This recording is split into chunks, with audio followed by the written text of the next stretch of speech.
Well, hello, everybody. I had to move back very quickly. Did you notice that? Just how good I was at that? Well, anyway, I'm Eva Marie Everson, the director of Florida Christian Writers Conference, and my favorite sidekick is here with me. Hello, I'm Taryn Souders, and I'm the co-director of the Florida Christian Writers Conference. So it is Monday, July the 1st, and I was thinking about this today, Taryn. We have like 3.5 months before the conference. I know that's pretty crazy because it just feels like we just had the conference, but now here we are going into the 2024 conference, and we're so excited. Over the last few episodes, if you will, we've talked about what's happening on Wednesday, what's happening on Thursday, what's happening on Friday. Guess what we're going to talk about today? I'm going to go with what's happening on Saturday. You are so correct. We are. Now, I think when last we met, I believe we discussed the VIP breakfast, which starts on Friday and then goes into Saturday and Sunday. So we know who our speakers are. We just don't know where they're going to land. Am I correct on that? I think so. I mean, Sally, who handles all that, she might actually have the specific dates nailed down, Yeah. but we just know who they are. And do I need to find those names again?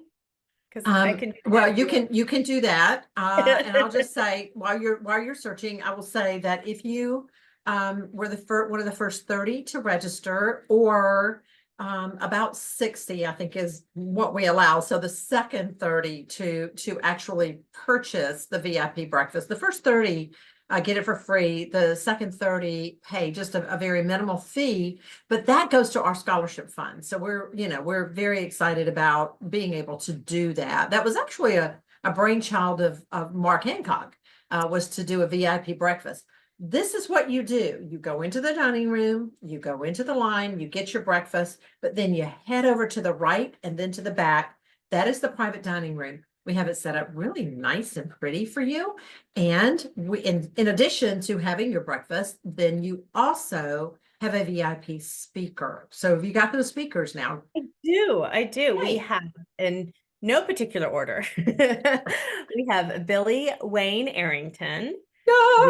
Yes, we have Cynthia Ruckty, and we have Mike Parker. So Billy Wayne Arrington, I know he's going to be fantastic. He's our freelancer. Yeah. Cynthia Ruckty is our agent, and Mike Parker is our editor. And we always try to do one of each to give you kind of a broad spectrum of what's going on in the writing world from those points of view. Yes, and very entertaining as well. I know that Mike Parker he's actually a publisher, but he is also very active in the dramatic arts. So I'm betting that he is going to be exceptional. So is Billy Wayne Arrington. Billy Wayne has his own theater up in Tennessee, and of course, he is our entertainment on Saturday night. So he is a phenomenal singer. Has a testimony that, well, you and I both know. We heard his testimony not too long ago, and I had to pull out my hanky. I mean, I was like, wow, that was really something. I actually carry one of my grandmother's handkerchiefs with me all the time. And I noticed that the other day when when we were thrifting, you had to pull your hanky out. Yes, I did. And I dab at my eyes a little bit. You did. Yeah, that was probably when you kicked me and broke my toe. You do have a broken toe, but it's not because I kicked you. I don't know. I want to see the video. I think I might have just stubbed my toe when I fell over the luggage. Now everybody knows I fell over my luggage, which should have been put up days ago, but I had left it out like a dodo, and was walking around at night in the dark and ripped over it. But no, in actuality, then Taryn and I did some thrifting, and excuse me, there was it's like an outlet that sticks up from the floor, and I was trying to keep my purse from knocking something over. And in doing that, I missed the fact that this thing was sticking up from the floor, and I kicked it. And I may have done some permanent damage. May have done more damage. Yes. So anyway, enough about my toe. Actually, if you think about it, excuse me, my throat is dry. if you think about it, the purse was a gift from Edie Melson. This is really It's Edie's fault. wow. For once, it's not Mark's. It's not. I'm going to have to blame Edie on this one. Okay, so that's the first thing that we do. What's next? After that, after our breakfast, whether it's whether you're having regular breakfast or VIP breakfast, you're going to be in there. We're then going to the auditorium for announcements, a devotion, some music. It's all pretty quick in the mornings, and then we break off again back to those continuing classes. These are the classes that you would have started going to on Thursday and would have also gone to on Friday, and you go again on Saturday. And if you need to see that lineup, just go to the website and look under Thursday's schedule, and you pick them there. And then it's a keynote and then lunch. So the morning's pretty tight with, you know, breakfast, announcements, classes, keynote, lunch. Yes. Well, and let me just say that one of the things that I really enjoy about Florida Christian Writers Conference is that the woman, our chaplain, the woman who heads up the devotions is Heather Eisminger. And they are just the most, they're always perfect to set the day, to set the tone, to get you started. So you don't want to miss that. That's really good. Okay. Then on Saturday, we do something a little bit different than we do on Friday afternoon. And that is we have what we call extended classes. These are basically 3-hour classes. Right. But before that, real quick, there's just a little 30-minute section before that. From 1 to 1:30, we have a special book signing with Dr. Sandra Dalton Smith. So this is a time that we've set aside where she can sign any of the books of hers that she's written that you've purchased and you would like her to inscribe them. You can we'll do that there right at the bookstore. And once you get it signed, then you head off to the classes. Yeah, and when you come in the main doors for the conference, the bookstore is to the left, so she will be right there. Well, she'll be left there. Not leaving her there. Goodness, no wonder English is such a difficult language. She'll be there, and then of course you can carry on to your classes. Now, can we talk about the extended classes? Yes, we can. We have 4 extended classes for you to choose from. They run from 1:30 in the afternoon to 5 o'clock. It's a big chunk of time. And that's because these classes cover a lot of information. The very first one is Canva for Creatives. And it is taught by Del Bates. And she has an assistant, Penny Cook, who's going to be helping her with this. And you have probably seen something that has been created on Canva. I don't know, probably at least once a week. These graphics are everywhere. They're eye-catching. They're fun to use. They're fun to work with. It's a free program, but there's also a paid version that gives you more options. But if you're just not sure, how can I use this as a writer? It's great for marketing. It's great for creating these lovely eye-catching graphics. You're going to want to. Yes. But you need to bring your laptop with you because you will actually be creating that very afternoon. So bring your laptop. Yes, you definitely want to do that. Make sure it's good and charged. I mean, I know there's some outlets in the room, but there may not be enough. And so you want to make sure of that. Okay, then also Linda Goldfarb, who is going to be doing some podcasting from the conference. She's going to interview some of our faculty, etc. She's also going to teach a class during that time period called Crafting Promise-Based Interview Topics for Writers and Speakers. So of course, if you write or you speak professionally, especially if you have a book and you're doing podcasts, there is a method to the madness. As I always say, there are some rules that you might want to stick to. There are some things you might need to know.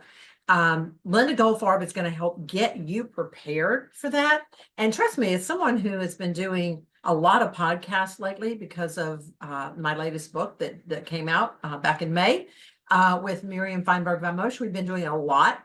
And every podcaster is different and they want something different. And you have to be able to produce that, but you also have to be able to speak intelligently about your topic, whatever it is. And if you write fiction, see, this is very difficult sometimes with fiction writers because we think, well, you know, what are we going to talk about here? In our case, for example, Ahoti is about it's the story of David's daughter, Tamara, who was raped by her half brother. We have been able to talk about women who have endured assault and about moving on past that. So we were able to find a topic, and I'm sure Linda's going to cover some of those things. It says here, Linda's LIST, her list, interview elements help you craft meaningful interview questions that fulfill your promise-based topics. And yes, she helps you craft the topics too. So that is also going to be one of our extended classes. What's next? Next is Bob Hostetler with his nonfiction 101, 201, 301, and 401. So he has taught this class for years. It's very, very popular. He's a wonderful teacher. Yes, so if you write nonfiction or you're curious, maybe you're thinking about writing a nonfiction book, go to Bob Hostetler's class. You're not going to regret it. No, he's a lot of fun. Just don't leave your phone around him. Exactly. We'll take it. Yes. This is a very important class. It's coming up after that. I'm going to let you talk about it just a little bit. Catherine Hutchinson-Hayes and Edwina Perkins are going to head up Embracing Diversity and Sensitivity in Christian Writing. You know what? I'm going to say this. It's not what you think it is.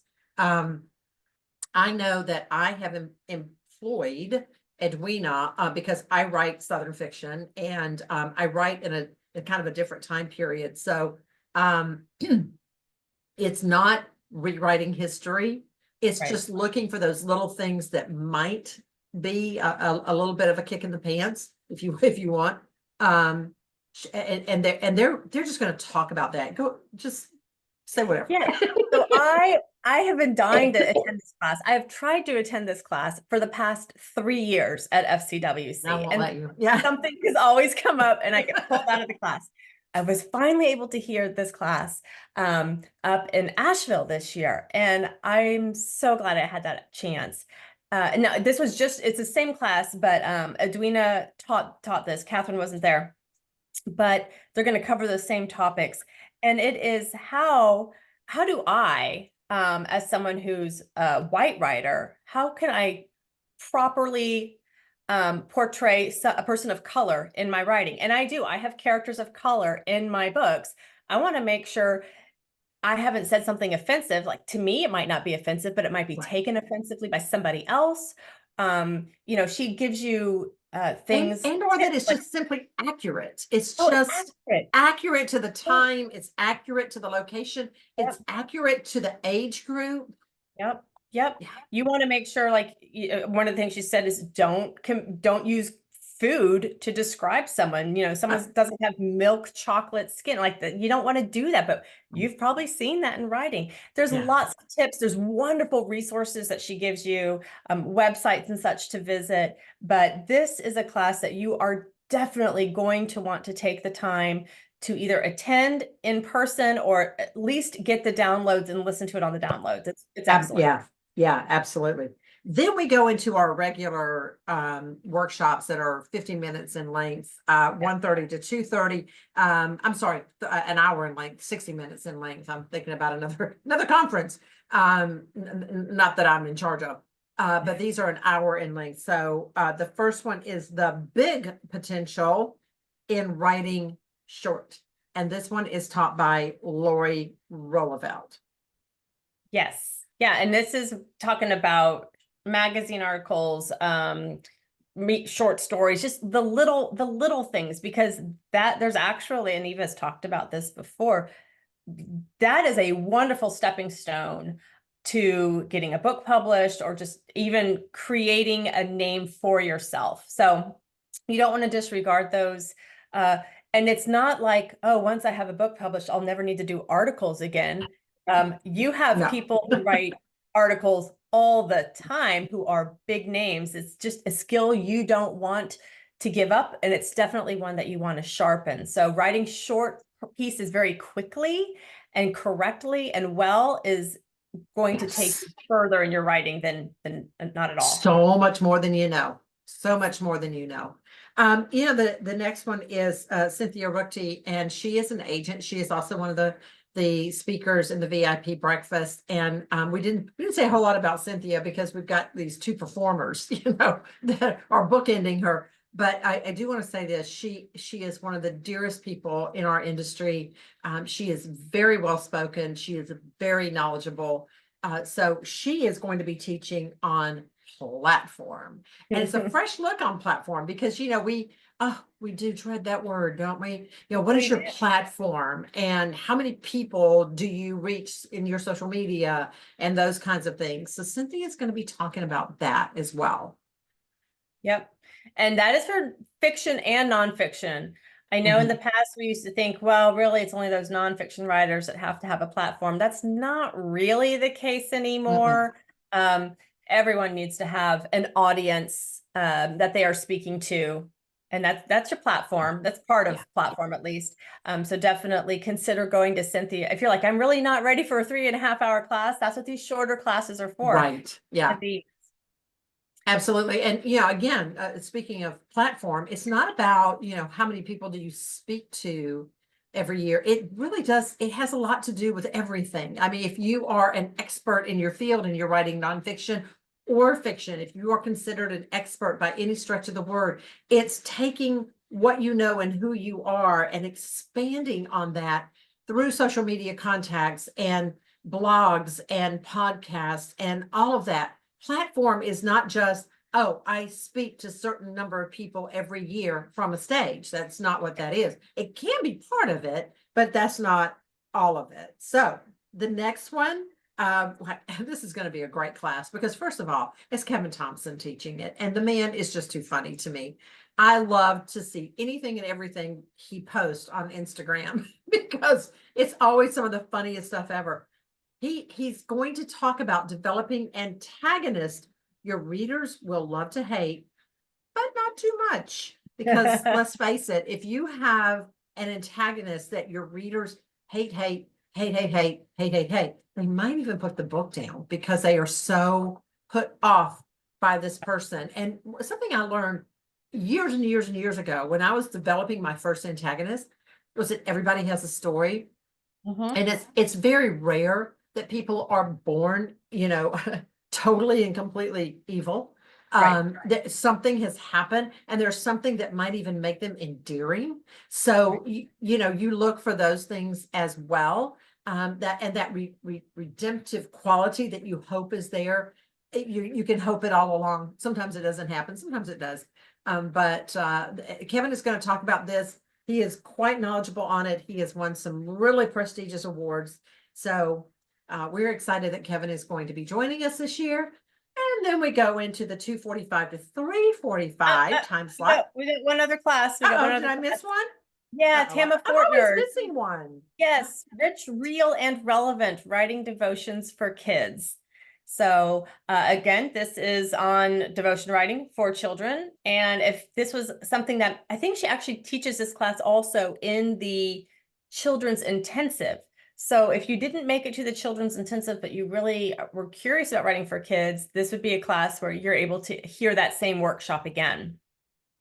And you know what? It's so important. I know everybody wants to write a book. Everybody, oh, I want to see my name on a book, or I've got a book for children or whatever. But, and I say this over and over, I cut my teeth writing devotions for an online ministry.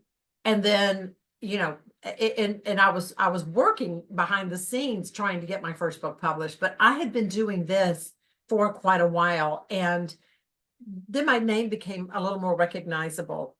If you want to write for children, make your name recognizable to the parents and to the children.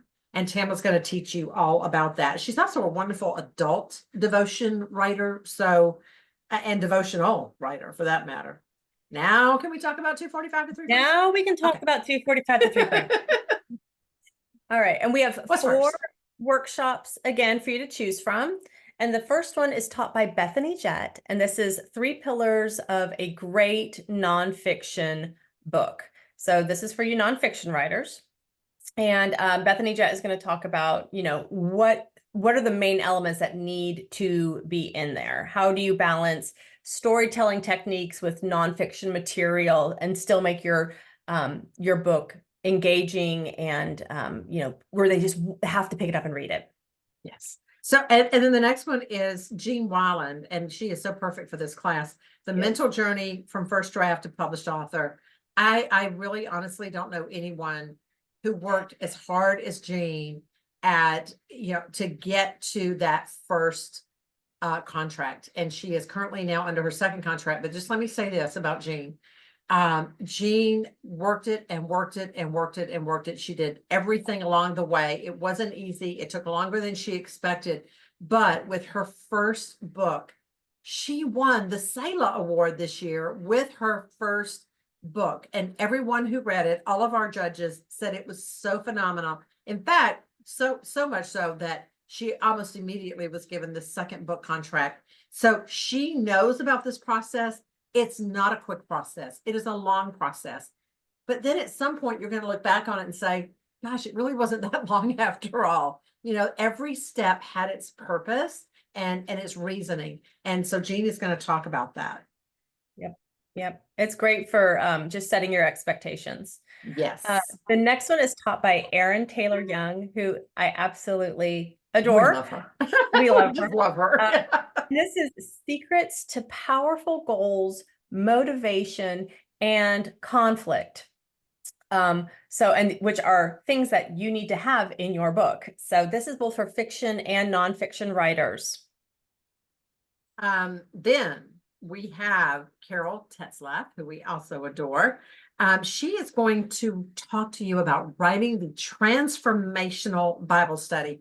And if Carol doesn't know how to teach this class, then nobody will, because Carol has put together some incredible Bible studies herself. And so she knows what she's talking about. So if you're interested in writing Bible studies, do come to Carol's class. She knows what she's talking about, and I'm sure this will be incredibly informative. And then we go from 4 to 5. These are our last workshops that are not continuing. And you've got 4 more to choose from. So relaunch your book to gain new readers. So this is, maybe you had a book come out, I don't know, a year ago, 2 years ago, and you feel like, you know what, things have just kind of stagnated. I need to figure out a way to get my name out there again. I'd like to see the sales go up with this book. Athena Dean Holtz is going to talk about how you can relaunch your book and to introduce it to the world again. Yes. So smart. And then Cynthia Rookty again. We don't have her teaching back to back, do we? We have an hour in between, I hope. An hour in between. Okay, we definitely want to check that. Poor Cynthia. Yeah, we have an hour in between. We're good. Okay, good. Yeah, because otherwise we'll be holding her up. We'll be like Aaron and her in the desert holding up the arms of Moses. Cynthia will be teaching Every Book Needs a Hook. And this is for fiction and nonfiction. We definitely know that fiction books need to have a hook. You've got to hook your reader right away. And there are all these elements and, oh yes, you have to have this. But one of the things I often say to nonfiction writers is, so often they become academic right away. And how are you going to hook a reader? You're going to hook a reader with a story. This is something I noticed years ago about Max Lucado. He always seemed to start his nonfiction books off with a story, and that hooked them. Isn't that what Jesus did? Jesus often began his teaching, which was nonfiction, it was truth, by hooking them, the listeners, with a story. So every book needs a hook. And Cynthia is going to talk about that. And then we are going to have Tim Shoemaker, great middle grade writer, YA writer. Young adult, yeah. And this class that he's teaching is near and dear to my heart, reaching youth through fiction. And he states correctly that the youth are our toughest market to reach because they would probably rather be, on a phone, on a computer, on a screen of some kind. And so there's a lot of competition to get them to put down a screen and to pick up a book. And he's going to talk about how to do realistic action and fight scenes and deepening your point of view. He's going to talk about how to avoid hokey Christian fiction, or how to avoid writing that, at least. Right. It's still out there, but don't write it. So he's gonna address all of those issues. So whether and don't think that this is only for writers of children through young adult. It can be these are things that you're going to want to, you could put into place for writing for older adults as well. So consider that. Yeah, absolutely. And then, oh boy, I love this. 10 simple tips to help you save hundreds of dollars on editing. You know, at one time I was a professional editor, and one of the things that I would say to the people who employed me was, the more work you do, the less work I have to do, and the fewer dollars you will spend. So, you know, every book needs an editor, but there are things you can do that will save you money when it comes to that. And I know a lot of people, especially if you're new to publishing, might ask, well, doesn't the publishing house supply the editor? Yes, but you want it as polished as possible before it even gets to that person. They may edit it to that suit their publishing house needs. editor. Yes, If it's yes. polished. Yes, they will edit it to go along with the, you know, the way they do things. Right. But you want it as polished as possible, because it has got to get past the publishing board first before it ever hits that in-house editor. So this will be an excellent class as well. We're going to stop there, because next time we come together, we'll talk about what's going to happen Saturday night, because that's an event unto itself. We hope, yeah, we hope that you listened, that you took notes, but here, you know, listen to this. Go to the website. Look at all of this, because we are not going to go over it and over it and over it at the conference. You need to know what you're doing before you get there. Plan ahead. Look at these classes. Look at the people who are teaching the classes. Have a plan before you ever hit Lake Yale Baptist Conference Center. I implore you to do this. You will be so much happier if you do. You will be less confused. You will be more prepared, and you will certainly be more polished. And I think you will leave with a better understanding of what you came for and what publishing is all about. Don't you, Taryn? I absolutely agree with, yeah. And one thing you could do is, I know that we have a word weaver, Tiffany Patricia Morris, who on Yes. Amazon has put together an FCWC planning notebook that you can order, and you can write down all the classes that you want to go to, and all of that. This might be a good time for you to maybe get yourself a copy of that, and start filling out the schedule on what it is you want to see, because Eva's right. We're not going to go over this once the conference starts. No. So do your work ahead of time. I believe you can go to Amazon.com. You know, this is not an absolute, but I think you can.